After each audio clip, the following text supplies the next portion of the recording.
জীবনে যদি উপরে উঠতে চান তাহলে আপনার আশেপাশের মানুষগুলোকে আগে উপরে ওঠাতে হবে।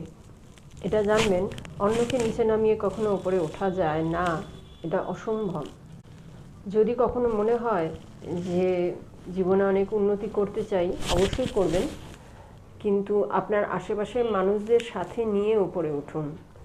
আর যদি মনে হয় যে না, ওকে দমিয়ে আমি উপরে উঠব, হয়তো উঠেও যাবেন, তবে বেশি দিন সাস্টেন করতে পারবেন না, আপনার পতন অনিবার্য।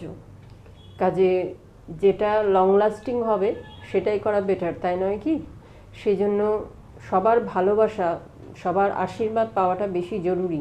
সেই জন্য জীবনে উন্নতি করতে হলে সবার ভালোবাসা, আশীর্বাদ, শুভেচ্ছা এগুলো প্রচণ্ড দরকার। যত বেশি এগুলো অর্জন করবেন তত তাড়াতাড়ি আপনি উপরে উঠতে পারবেন। সেই জন্য আগে অন্যদেরকে উপরে ওঠান, তারপর নিজে উঠুন। কখনোই অন্যকে নামিয়ে নিজে